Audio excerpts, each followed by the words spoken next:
¿Qué tal? Saludamos a nuestros amigos y hermanos de nuestro canal Inminente Final Apocalipsis Explicado. De pasada saludo también a mis amigos de nuestra fanpage Noticias del Futuro Panorama Profético y a todos nuestros amigos en general de las redes sociales. Me propuse hacer un análisis de este producto fílmico tan interesante, complejo, que tiene tantos elementos. Impulsado, bueno, porque la cuarentena nos ha puesto otra vez una amplia disponibilidad de tiempo para muchos, en especial creo que para los jóvenes y adolescentes hay muchísimo más tiempo disponible y esto hace que quedemos más a merced, más expuestos a los productos culturales que nos ofrecen, bueno, las plataformas, las páginas, YouTube, un montón de medios a través de los cuales podemos acceder a entretenimiento interesante, complejo, y en este caso se trata de una producción que se supone tiene un tema por lo menos medianamente inspirado en Dios, en las cosas de Dios y en las verdades espirituales. Nos vamos a referir, tengo que primero que nada reconocer y agradecer al grupo de adolescentes de mi iglesia, en particular, la hermana Micaela, que estuvo charlando con otras adolescentes del grupo Visión A de la iglesia de Citibel sobre esta película, y hubo un par de consideraciones, de miradas, hubo incluso organizar una especie de encuesta a ver qué les había parecido, qué les había conmovido y tocado más de la película, y de ahí se generó una charla que terminó en este análisis que primeramente plasmé en una pizarrita de donde voy a extraer los comentarios que voy a hacer. Por una razón de resumen también, para que no se extienda y termine siendo un comentario casi tan largo como el propio producto fílmico. No, 2 horas de comentario, no way. Vamos a charlar acá simplemente de lo que yo fui recolectando como punteo principal de los temas que aparecen y de algunos posicionamientos que, está muy bien que observemos en los productos culturales que llegan hasta nosotros. Fortalecer nuestra capacidad de análisis. Mirar películas, sí, emocionarnos, entretenernos también, pero nunca sin mantener bien abiertos nuestros ojos críticos como creyentes preparados en la palabra y en la doctrina de Dios. Primero quiero hacer algunas consideraciones por ahí un poco más superficiales, diré alguno, pero que tienen que ver con el enmarcamiento conceptual, cómo vamos a ver esto, ¿no? Cómo lo vamos a analizar como un producto cinematográfico, o sea, destinado en principio al consumo de masas. No es un producto hecho por cristianos para cristianos, sino que es un producto preparado para el consumo de masas. Tengo entendido que esto se basa en un libro que tiene el mismo nombre de la película, de Jack, La cabaña, esto es en inglés. Lo primero entonces eso, tener en cuenta que más allá de la historia del libro, que sería otro asunto en el que no nos vamos a meter, vamos a sesgar respetuosamente porque da para otro tema diferente. Vamos a meternos en la película en sí como producto, porque es ahí donde hay un mensaje bastante concreto que tiene su lado positivo y, por supuesto, y por esto hacemos este análisis y esta crítica, tiene su costado para mantener la guardia bien en alto. Es entonces un producto cinematográfico, o sea que vamos a tener ante nosotros desfilando sonidos, banda sonora, voces, y vamos a ver también imágenes, actores, actrices, escenarios naturales, casas, elementos, o sea, todo lo que uno ve, todo el decorado que uno ve en los productos cinematográficos. Seguramente algunas composiciones digitales, creo que hay bastantes, sobre todo en la segunda parte del film, donde nos adentramos en una trama de tipo fantástico. Si estamos ante el cine, si estamos ante un género fantástico, estamos ante un producto que incluye simbolismos, estamos plenamente dentro del campo alegórico. Alegorías son los relatos en los que los elementos que aparecen representan otras cosas, sean personajes o sean cosas, ¿no? Elementos, ¿no? Como la famosa alegoría de la caverna de Platón, donde la fogata representa el sol, las siluetas representan las cosas que vemos con nuestros ojos, el sol verdadero representa la idea de bien o de Dios. Bueno, eso es una alegoría. Alegorías hay un montón en la palabra. La vid y los pámpanos de Jesucristo en el Evangelio de Juan es una alegoría. Hay multitud de alegorías en los profetas y en especial en el Evangelio de Juan hay una gran abundancia de material alegórico. esta película está en buena medida inspirada en un modelo alegórico, o sea que es una gran alegoría. Otras alegorías famosas, digo, cualquiera que haya visto Matrix, incluso la trilogía, cada personaje, cada elemento representa otras realidades diferentes de las que vemos reflejadas en la pantalla y en las escenas. Todo el conjunto discursivo de Narnia, sea el libro o sea la película, también es alegórica. La reina esa que congela a la gente, sabemos bien a quién representa. El león Aslan sabemos que representa a Jesucristo, que incluso es sacrificado en la primera entrega. Bueno, etcétera. Podemos seguir extendiéndonos, ¿no?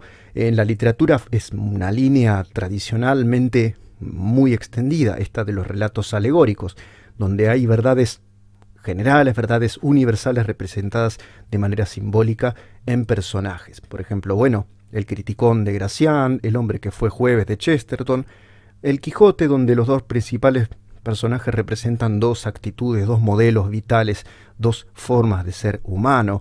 Los viajes de Gulliver, donde están todos los sistemas políticos representados, aunque no fue leída tanto en clave política, sino que se transformó en un libro sobre todo destinado al público infantil, así fue decodificado, pero son obras alegóricas, o sea que detrás de un disfraz simbólico se disfrazan doctrinas o verdades espirituales. Así que primero aclarado esto, ¿no?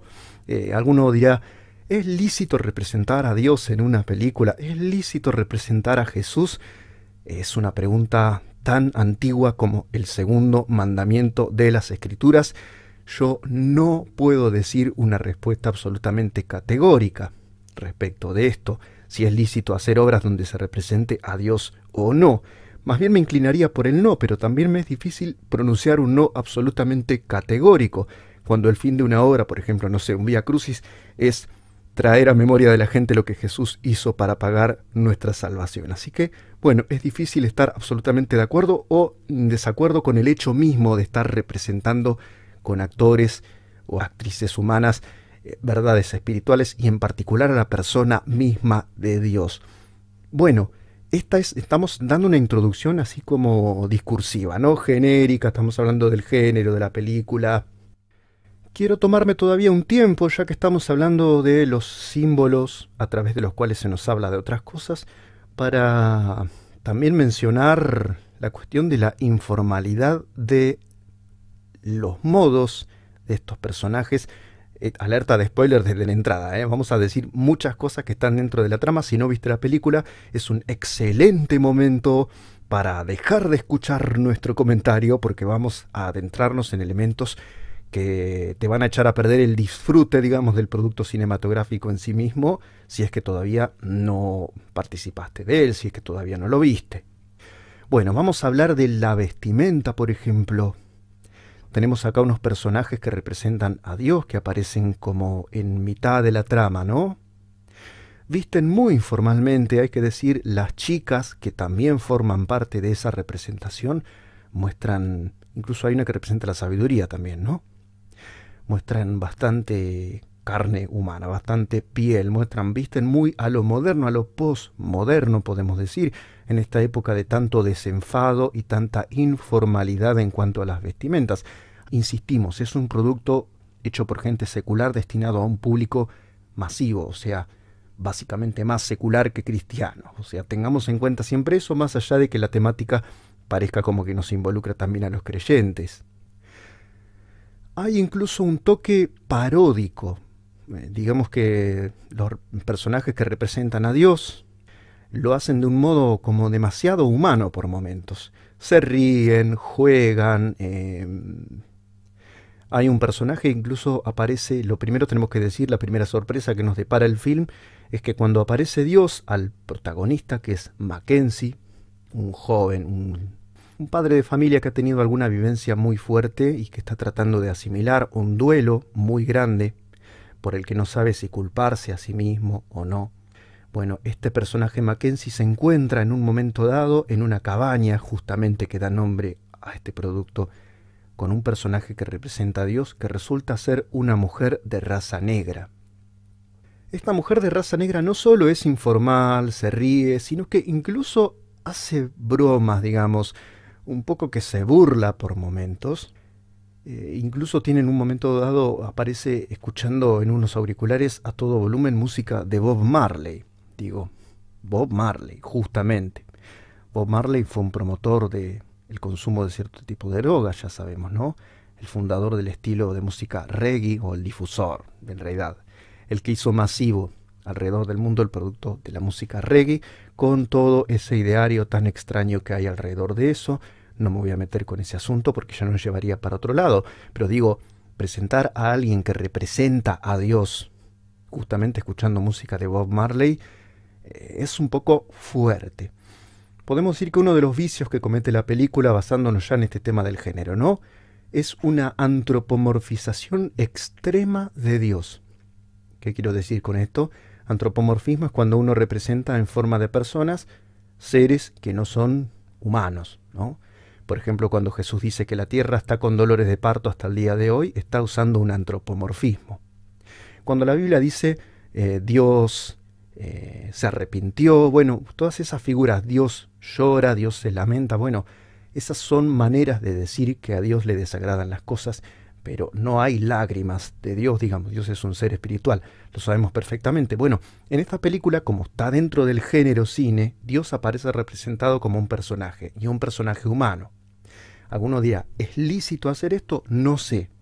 Pero lo que sí parece que está caminando ya sobre el borde de lo no lícito es que se represente a un Dios que se burla, que descalifica, que en un momento dado llama idiota o imbécil al personaje, e incluso, bueno, ya nos vamos a meter en la cuestión ideológica, ¿no?, que predica en cierta forma ideología de género descalificando masivamente a los integrantes del sexo masculino. Pasemos entonces a la cuestión de las ideas que se transmiten a través de estos símbolos y de estas alegorías, ¿no? Tenemos un personaje, como dijimos, que sufrió unas vivencias perturbadoras, que en un momento dado recibe un mensaje y una cita, una carta incluso, una carta física, donde se lo convoca a encontrarse con Dios, a quien se llama Papá, en una cabaña. Precisamente en esa cabaña en la que ha sucedido un hecho que marcó profundamente la vida de este hombre, no tan maduro, pero tampoco tan joven, que ya es padre de familia y que tuvo que afrontar una pérdida que sucedió justamente en esa cabaña en la que se lo convoca. Esto es sumamente fuerte. La película está llena de elementos emocionales, no me voy a meter tanto en eso porque tampoco, digamos, hace a lo profundo del análisis, solo que llama la atención que dentro de la lógica alegórica de esta película, la cabaña en cierta forma representa la espiritualidad de este personaje Mackenzie, esa intimidad, y al mismo tiempo en el corazón de esa cabaña late ese recuerdo horroroso que lo marca a él absolutamente de por vida y que determinó un descenso total en su espiritualidad. Entonces es sumamente raro, tirado de los pelos, extrañísimo. Alguno dirá que hay una profunda lógica, pero quizás una lógica que opera más desde la emoción y desde el cine, digamos así. Pero es sumamente extraño, para no decir que es totalmente chocante, que el lugar donde Dios le proponga una cita a este personaje humano, a este Mackenzie dolido, quebrado, partido por una vivencia dolorosa, sea precisamente el lugar donde tuvo lugar un crimen, una circunstancia horrorosa de su vida. Esto, por lo menos dentro de la teología cristiana, yo no tengo lugar donde ubicarlo, no hay manera de entender esto. Vamos a ver por qué otras lógicas la película va llevándonos para que se pueda entender por qué hacen esa monstruosidad que, insisto, desde lo bíblico no tiene ningún fundamento. Ya vamos a ver desde dónde sí ellos le encuentran una vuelta y un fundamento. Se ha señalado muchísimas veces de parte de la crítica cinematográfica, incluso la gente no creyente lo ha marcado como un rasgo positivo, la profunda espiritualidad que hay en esta película, donde en esa cabaña este personaje se encuentra con Dios, con un Dios antropomorfizado, con un Dios simbolizado en principio por una señora de raza negra, regordeta, de unos, no sé, 50, 60 años aproximadamente. No una señora anciana, pero sí una señora ya madura. Por una cuestión de las vivencias que tuvo este personaje durante su infancia, aparece bajo esa forma, en principio, Dios el Padre. Aparece bajo la forma de una mujer. Hay una teología detrás de esta película. Si bien las lógicas que siguen no son exactamente las de la teología que tenemos en la palabra de Dios, en la Biblia, hay, sin embargo, una teología. ¿Qué quiero decir con esto? Lisa y llanamente, que no es la teología bíblica, es otra teología, es un logos, un discurso sobre Dios, sobre theos, una teología, un discurso sobre Dios que no coincide con el bíblico. Entonces, ¿por qué carriles discurre esto? ¿Para qué lado se empuja el desarrollo de la espiritualidad humana? Y esto es lo interesante y a tener en cuenta. Para el lado de la psicología freudiana y de estas teorías de los traumas, de la sanación, bueno, sanidad interior, todos términos que incluso se han infiltrado en algunas iglesias cristianas evangélicas, generalmente no para bien de esas comunidades, sino precisamente para mal, porque son discursos que tienen que ver con solucionar humanamente los conflictos humanos sin acudir, sin el recurso a un poder superior que es el del que nos hace nuevas personas. Ese es solamente Dios, ese es solamente Jesucristo a través del poder de su sacrificio. Bueno, acá se nos presenta un proceso donde este personaje tiene que curar esa herida que tiene y todas son estrategias, digamos así, tácticas, son maneras de enfrentar el problema que tienen que ver con estas doctrinas psicológicas y filosóficas relacionadas con el núcleo ideológico de la teoría psicoanalítica de Sigmund Freud. Entonces hay un profundo psicologismo en el corazón de esta película. ¿Se entiende entonces por qué la cabaña semiderruida donde hubo un crimen es el lugar donde Dios se va a encontrar con Mackenzie? Después aparece esa misma cabaña derruida, manchada, etcétera, transfigurada, llena de pajaritos, flores, todo un paisaje así idílico. Parecen las estampitas o esos folletos que reparte cierto grupo religioso norteamericano muy famosos, ¿no? Donde se representa el paraíso terrenal, así con un estilo bien de jardín de señora mayor que tiene mucho tiempo para dedicarle a esa clase de artes y de disciplinas. Bueno, es esa misma cabaña que es Mackenzie y en donde Dios, ese Dios psicológico, se va a encontrar con él a fin de operar un proceso de sanidad interior. Tiene que ver con esto, bueno, ya se habla hasta el hartazgo en las redes sociales, ¿no?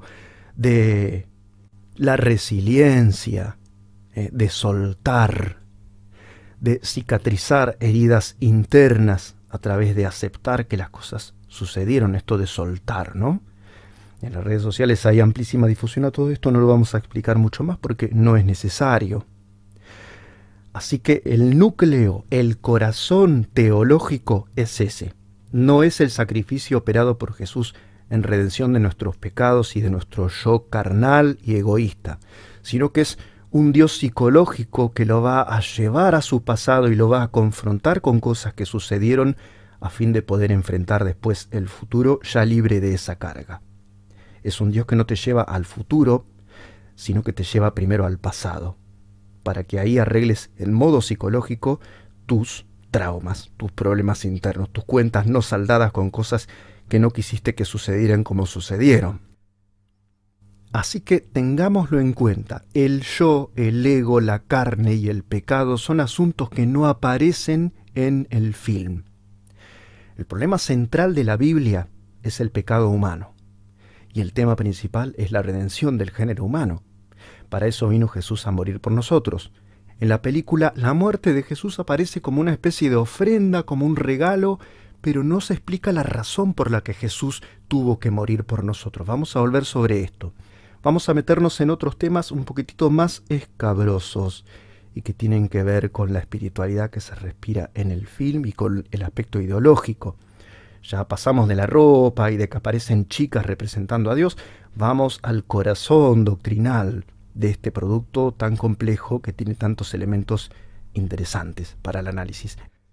Dios aparece en forma de mujer para evitarle ciertos malos recuerdos a Mackenzie. Notemos esto, Dios al servicio del hombre. Esta idea no está lejos de lo que Jesús practicó cuando vino a la tierra, cuando por ejemplo, lavó los pies de sus discípulos, dijo que venía para salvarnos, venía para ayudarnos, y Él mismo nos dio el ejemplo de lo que había que hacer con nuestro prójimo, poniéndose al servicio de los demás en todo tiempo, no dándose descanso, estando constantemente enseñando, haciendo milagros, corrigiendo errores. Bueno, en eso estuvo Jesús, en una actitud constante de servicio. Y aún dice que en el cielo, a los que sean salvos, Jesús los va a servir. Esto aparece en una de las parábolas, no me quiero meter tanto, pero no está tan lejos la idea cristiana. Vamos a ver por qué sí no es exactamente lo que dice la Biblia, lo que se muestra en esta película. Dios transforma su naturaleza o su cuerpo o su presentación para satisfacer ciertos prejuicios que tiene el personaje. O sea que Dios es un intersexual. En otro momento aparece otra vez como varón. Dios va cambiando su género según las necesidades de sus espectadores / discípulos, / personas en proceso, / personas en terapia. Mackenzie está bajo la terapia de Dios. Es una terapia psicoanalítica, dijimos, es un viaje hacia el interior de su trauma. No es un proceso de redención mediante el sacrificio de Cristo, sino una terapia, lo que estamos presenciando en esta película. Vamos a ver mediante qué recursos, mediante qué desarrollos Dios va a producir esa operación del alma, ¿no? Extirpar ese tumor maligno que crece en el corazón endurecido del protagonista Mackenzie. Dios es intersexual, Dios cambia su género en función de las necesidades. Dios también claramente adopta un discurso feminista. El género femenino entiende mejor las cosas, el género masculino a menudo son idiotas, como se dice textualmente en una de las escenas de la película. Entonces la ideología de género está presente en la película. No sé el libro, no lo leí, aclaro, vuelvo a aclararlo por las dudas. Hay que aclarar que Dios es un ser asexuado, o sea, los sexuados somos los seres humanos. Los ángeles, por ejemplo, tampoco tienen sexo. Sexuados somos los humanos, sexuados los mamíferos, en determinados órdenes de la naturaleza estamos sexuados, algunas plantas, pero Dios no. Ahora, hay un mensaje en la Biblia en el hecho de que Dios se presente siempre como varón de guerra, como anciano de días, Dios Padre, al final de Apocalipsis. En el profeta Daniel también es el anciano de días, y Jesucristo se encarnó en un varón, precisamente. Esto nos está indicando un orden jerárquico diseñado por Dios en el que el varón es la cabeza de la familia.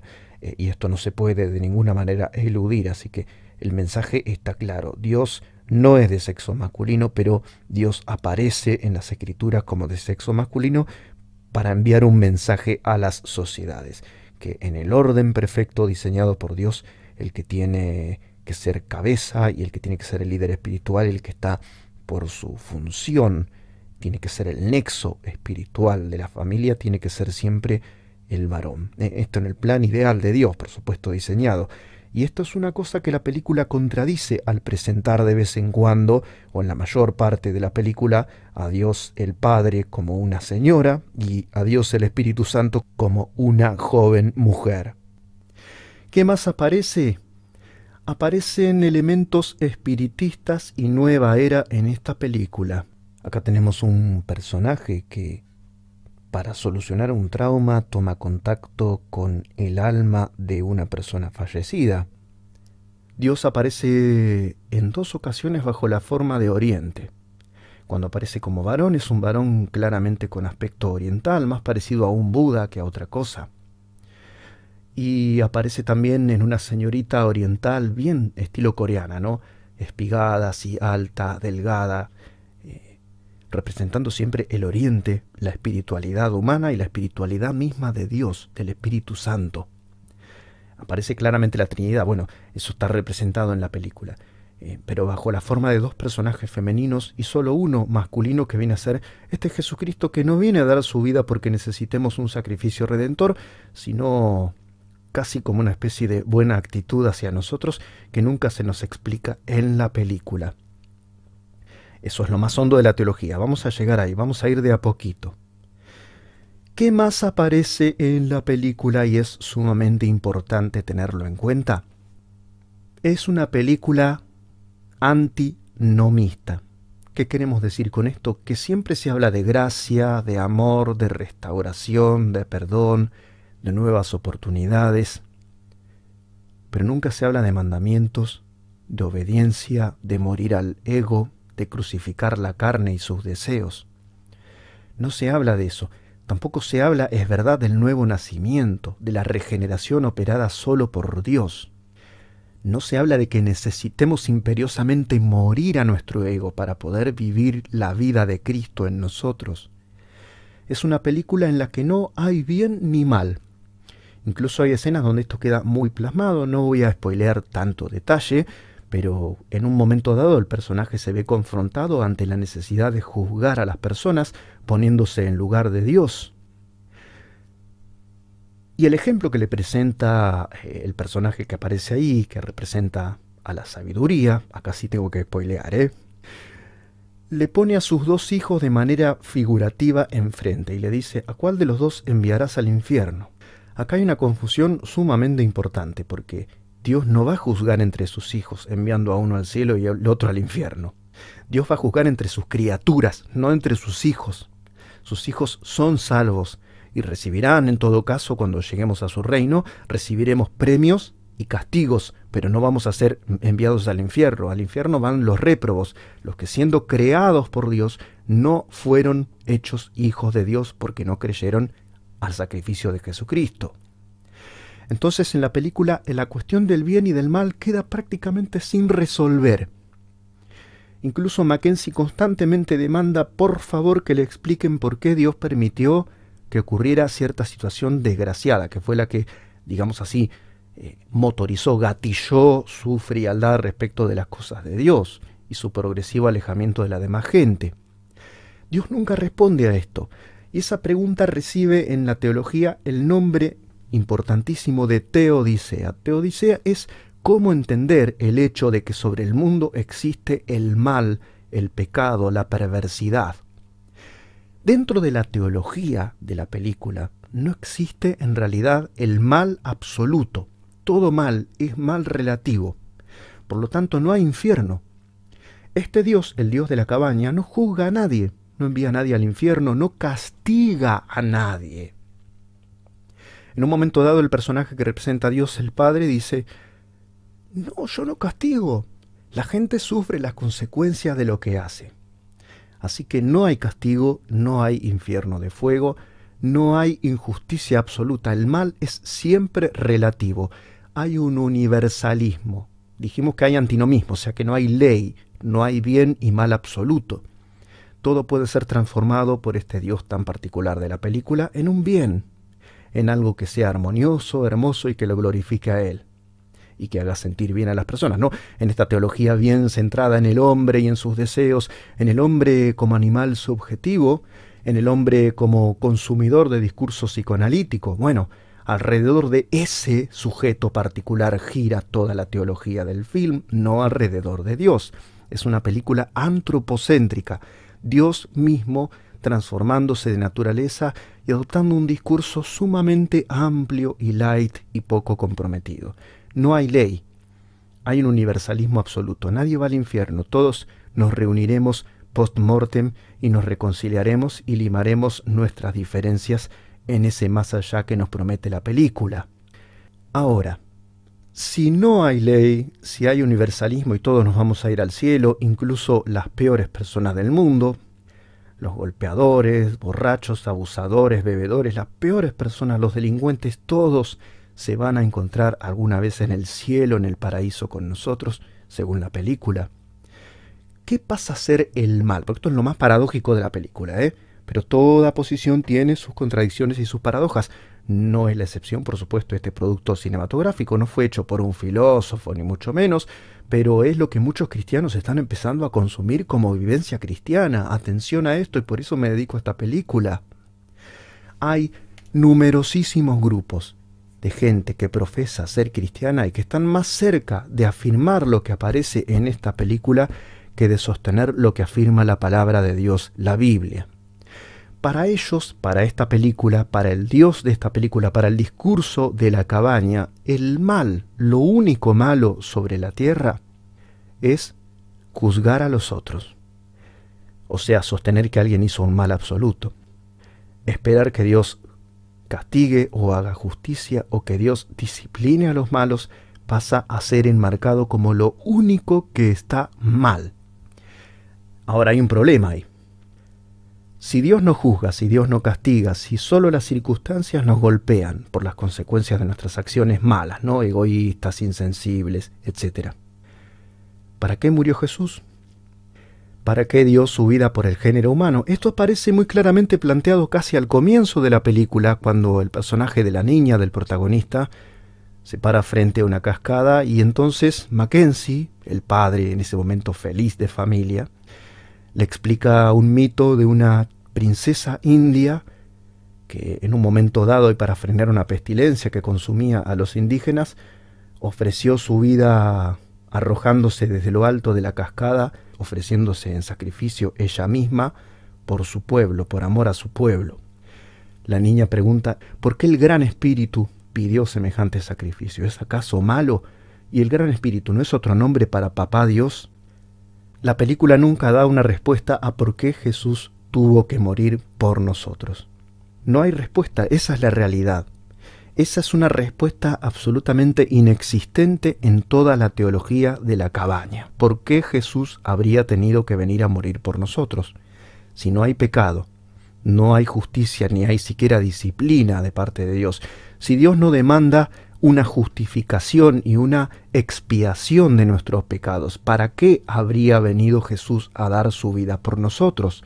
Eso es algo que la película tampoco nos explica. Así como Mackenzie no le explica a la nena por qué la princesa india tuvo que entregar su vida al Gran Espíritu, también nos deja ahí clavados, ¿no? Nos deja en vilo, no nos proporciona esa respuesta la película La Cabaña. Y llegamos a la frutilla del postre, entiendo yo, en relación a esta gran alegoría interesantísima donde hay tantos elementos. Está la teoría del caos, por ejemplo, ¿viste? Cuando el jardincito que cultiva la muchacha, que representa al Espíritu Santo, hace como un zoom out y una cámara montada en un dron, ¿no? Se empieza a ver desde arriba ese jardincito y aparecen las figuras que son fractales. Esto es teoría del caos, para los que tienen interés en cuestiones filosóficas y así semicientíficas, esto tiene su grado de interés y de connotación también. Pero el corolario y la frutilla del postre de la película es el discurso antirreligión. Y acá no se salva a nadie. Así que esto es tremendo porque es una parte que le está hablando mucho a los cristianos contemporáneos que no leen la palabra de nuestro Dios y no tienen formación teológica, que han venido siendo adoctrinados durante décadas con que el espíritu, la espiritualidad del ser cristiano tiene que ver con una cuestión de emociones y de ser buena onda y de no señalarle a la gente lo que está haciendo mal, cuando la Biblia dice que sí hay que señalarle lo que están haciendo mal para impedir que se vayan al infierno, a un infierno que la Biblia declara que es absolutamente una posibilidad real para todos los seres humanos. Bueno, esta nueva generación considera que la religión es mala palabra. Hemos aceptado como un eslogan que en cierto tiempo fue interesante porque nos contraponía a los esfuerzos humanos por agradar a Dios mediante buenas obras. Todo esto que se ha canonizado alrededor de una gran institución que compite, digamos así, con la fe cristiana y que en cierta forma también se basan en la Biblia. Los hemos llamado religión y hemos dicho que nosotros somos relación viviente con Dios y con el Espíritu Santo y búsqueda de una relación personal con Dios. En cambio ellos eran religiosos, relacionando religión con ritualismo muerto, ritualismo de obras, ritualismo de esfuerzos humanos, ritualismo de legalismo, de pensar que a través de tratar de obedecer la ley vamos a ser salvos, cosa que por supuesto bíblicamente no es así. Nuestra relación es mediante la gracia, a través de la fe. Pero la Biblia habla de religión en la epístola de Santiago para referirse a todo lo que vivimos como cristianismo. Y si vamos al término mismo religión, que viene del latín, religatio, quiere decir literalmente relación. Así que el cristianismo sí es una religión. Es la religión verdadera, dice Santiago, el hermano de Jesús, en su epístola. Es la verdadera religión que se prueba a través de buenas obras y de actitudes que corresponden con hijos de Dios. Porque el que practica el pecado, el que no hace el bien, no obra como un hijo de Dios. profesa ser religioso, pero no lo es. No lo es en el sentido que Dios quiere. Entonces este discurso antirreligión nos interpela también a los cristianos más modernos y más despegados del estudio de la palabra. Y no solo la película es antirreligiosa, incluyendo mucho de lo que nosotros consideramos que está bien y que es verdadero cristianismo, como esto de no hablar del infierno ni de la condenación, que todos van a ser salvos. Bueno, toda esa peculiar teología se presenta como algo verdadero, profundo, como algo bueno, productivo. En cambio, todo lo que los cristianos vivimos actualmente como creyentes serios en la palabra queda caracterizado por la película como religión. Y este es un mote negativo. Aparece claramente 2 veces en la película la palabra religión. Incluso el propio personaje que representa a Jesús le pregunta a Mackenzie durante esa estadía tan particular en ese paraíso terrenal que vive por gran parte del film. Le pregunta, ¿vos qué dirías? ¿Yo soy un cristiano? ¿Qué pensás? ¿Soy cristiano yo? Yo diría que no pareces un cristiano. Y esto lo dice el personaje que representa a Jesús en la película. O sea que la película es antirreligiosa y es anticristiana. Se está posicionando en la vereda de enfrente del cristianismo como incluso etiqueta teológica, filosófica y como modo de vida. Digo, no son palabras menores lo que estamos diciendo. Ahora, he escuchado a muchos cristianos que tienen una crítica muy favorable de esta película. Lo bueno de la película queda clarísimo. Está hablando de la necesidad de perdonar, de la necesidad de restaurar, de no guardar rencor eternamente a alguien que haya hecho incluso algo muy malo con nosotros, como es el caso del protagonista Mackenzie. Esto es verdad. Un cristiano debe perdonar, así haya sufrido una injusticia muy grande, como es el caso de Mackenzie. Pero primero, teniendo en cuenta que Dios sí juzga, Dios sí va a condenar a los malos. Segundo, deseando que los malos se arrepientan. No aparece nunca el arrepentimiento en la teología de la película. Nadie se arrepiente, no hay arrepentimientos. Es todo psicología. Son todos problemas psicológicos a los que se afronta con estrategias, como vemos, de base psicoanalítica, psicológica. No hay psiquis creadas, regeneradas de nuevo por el poder del Espíritu Santo en la película. Son toda gente básicamente buena, pero por ahí un poco equivocada, mal orientada, que no restauraron las heridas que recibieron. Personas que transmiten por herencia lo que han visto y han bebido como actitudes correctas de la vida. Por lo tanto, hay una irresponsabilización de las personas en su moral. ¿Se entiende? Yo golpeo porque mi papá golpeó. Mi papá golpeó porque mi abuelo lo golpeaba a él. Y así por todas las generaciones.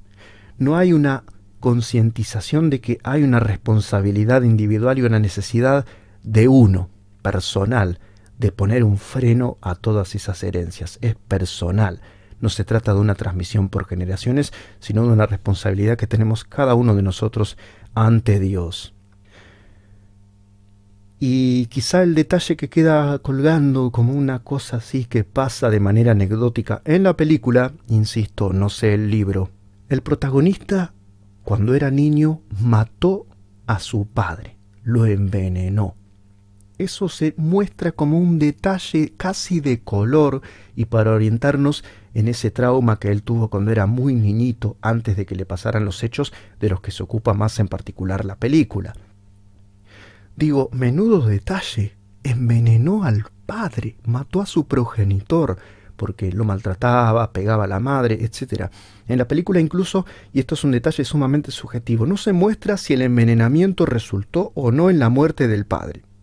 ¿Cuál es el efecto discursivo de semejante aberración, de semejante elipsis, de semejante hecho que se nos roba, que se nos sustrae de nuestra consideración y de nuestro criterio? Que es irrelevante si lo mató o no lo mató, porque era un chico. Y ese hecho se transforma después en la causa por la que Dios se le aparece en formato de señora negra y no bajo el formato del padre. Él rehusaba llamar a Dios papá porque lo relacionaba al término papá con ese padre supuestamente horrendo que le había tocado, al que él probablemente puso término a su vida envenenándolo. Insisto, la película no deja tan en claro que lo haya matado, pero da todas las señales de que efectivamente él envenenó cuando era un niño a su padre. No aparece nunca un momento donde él tenga que arrepentirse de haber liquidado a su padre. Es monstruoso esto.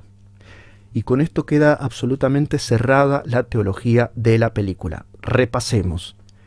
En una cabaña que lo representa a él o que representa su relación con Dios, cabaña semi-derruida en la que tuvo lugar un crimen, un hecho monstruoso que lo marcó durante sus años maduros, este hombre se encuentra con Dios en formato de señora, negra, mujer, femenina, y emprende un proceso de restauración en estilo psicológico.